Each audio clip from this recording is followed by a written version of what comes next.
Battery চালিত রিকশাকে বৈষম্যমূলক আখ্যা দিয়ে নিষিদ্ধ করা সহ ৭ দফা দাবিতে শাহবাগ মোড়ে অবস্থান করে প্যাডেল চালিত রিকশা চালকরা।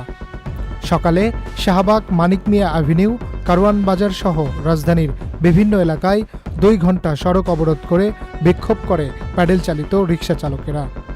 পরে সকাল 10:30টার দিকে তারা শাহবাগ মোড় অবরোধ করে বিক্ষোভ শুরু করেন। জানা যায়, এই কর্মসূচির আয়োজন করে বৃহত্তর ঢাকা সিটি কর্পোরেশন রিকশা মালিক ঐক্য জোট। এরপর ৭ দফা দাবি জানিয়ে পরবর্তী ৭২ ঘণ্টার আলটিমেটাম দিয়ে শাহবাগ ছেড়ে চলে যায় প্যাডেল চালিত রিকশা চালকেরা। তবে কিছু রিকশা চালক শাহবাগ ফুলের দোকানের পাশে থেকে আন্দোলন চালিয়ে যেতে থাকে। পরবর্তীতে পুলিশের বাধার মুখে তারা রাজু ভাস্কর্যের দিকে চলে যায়।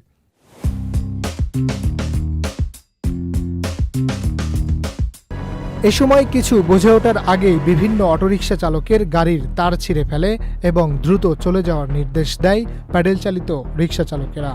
এ সময় রাজু ভাস্কর্যের সামনে বন্যার্তদের ত্রাণ সংগ্রহ করা ছাত্ররা এসে পরিস্থিতি নিয়ন্ত্রণ করে।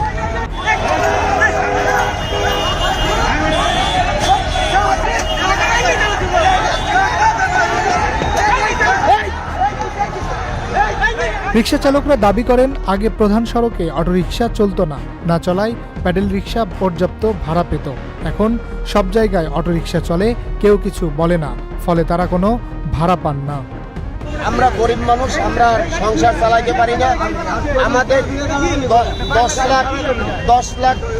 লাখ পার রিক্সা দেয়। পার রিক্সা ড্রাইভাররা এ দিয়ে একটা ফ্যামিলি চলে, এই রিক্সা দিয়ে একটা ফ্যামিলি চলে, বাসা ভাড়া চলে, কারেন্ট বিল চলে।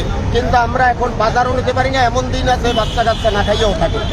এ সময় প্রতিবন্ধী ছাড়া কেউ অটোরিকশা চালাতে পারবেন না বলেও হুঁশিয়ারি দেন প্যাডেল চালিত রিকশা চালকরা। আমরা সন্ত্রাসীও করতে আসি নাই, আমরা মারামারিও করতে আসি নাই, আমরা খুন খারামিও করতে আসি নাই, আমরা কোনো চাঁদাবাজিও করি না, আমরা কোনো লুটপাট করি না। আমরা নিরপেক্ষভাবে বাঁচতে চাই, দিন আনি দিন খাই। কিন্তু একটা কথা, অটোরিকশা চলবো, অটোরিকশা প্রতিবন্ধী যে গাড়িগুলো আছে সেই গাড়িগুলো চলবে। Harunur Rashid, channel I, Dhaka.